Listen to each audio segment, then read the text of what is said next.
Greetings and welcome to Lincoln Savage Middle School. My name is Brent Workley. I'm the principal here. One of the many things that the church has helped us do here at this school, well, let's start the list. Last year we had a work party come out. They helped us clean up our quad area by removing dirt, tearing down bricks, getting the quad area safe and really nice to look at. Several family members have been involved in helping us provide dinners to our staff when we have conferences. That was a surprise because the dinner showed up, and the question asked by many of the teachers is, number one, who's doing this? And number two, why? And it was great to be able to say, hey, these are just a bunch of folks from the church. They care about what we do here. They like what we're trying to do, and they're trying to show support by actively participating in our endeavors in educating kids. My name is Roger Phillipson. I used to work at Grover Electric, and I'm retired now.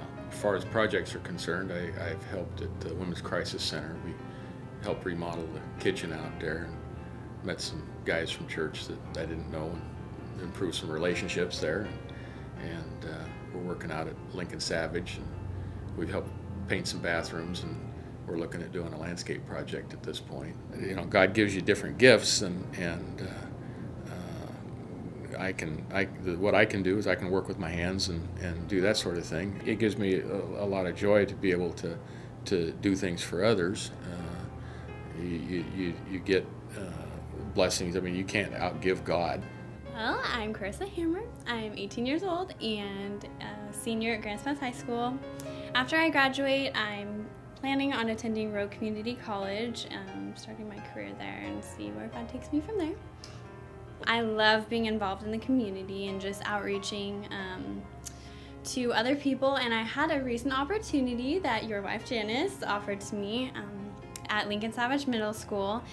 It was a kind of a program called How to Look Great with What You Got, and it really focused on inner beauty. At least that was our intentions, and I feel that we did accomplish that.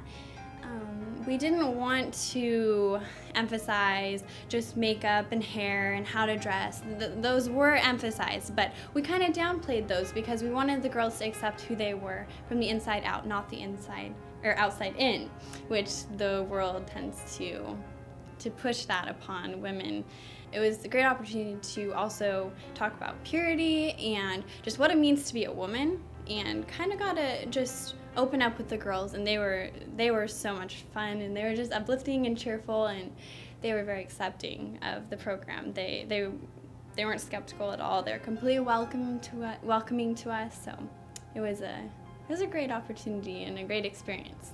My name is Camille Lock, and I'm a missionary with Teen Missions International, based in Florida in the United States, and I am working full-time in the country of Uganda in East Africa. In missions overseas, we heard about a ministry called Teen Missions International from a couple of kids who went from our church, and then a couple of friends of ours who went. And they came back and they just talked about it. So we said, well, maybe we have to try it, because we were in youth ministry, and we said, let's go see what this is for a whole summer, 6 weeks. Wow.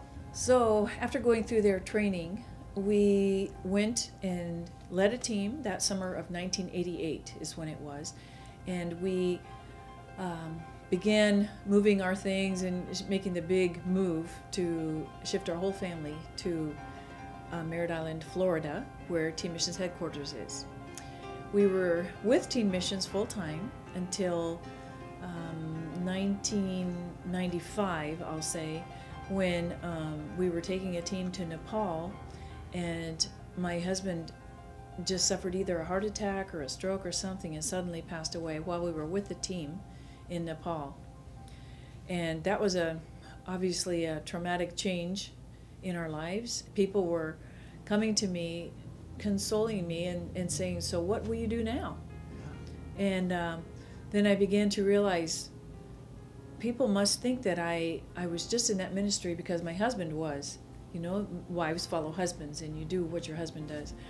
But here again, the call to missions overseas comes into play, because the Lord told me in addition to Bob.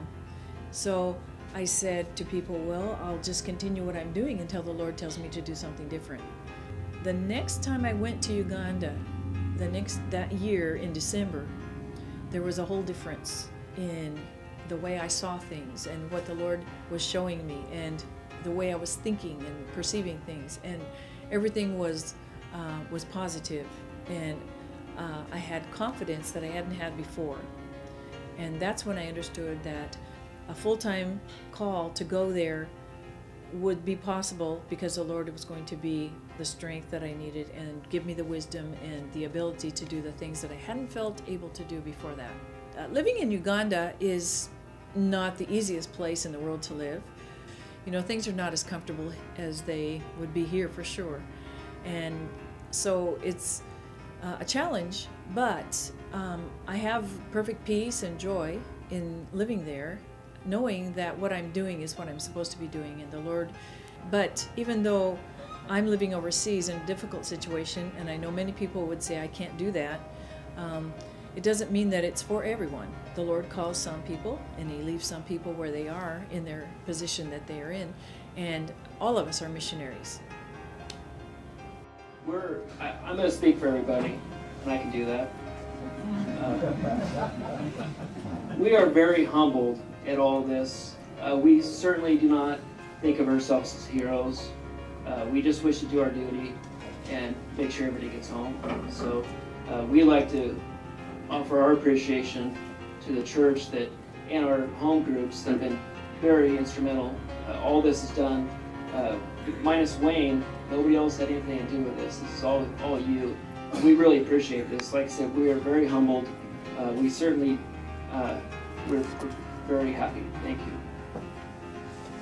If I could get Dar up here and the committee that helped put this night together, all the home group people, if you could, I know some of you have already left, but whoever's left that came to help out, if you could please come forward.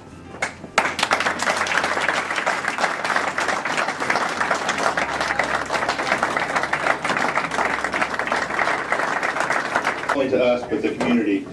We surely appreciate everything that you do all the time. Thank you very much.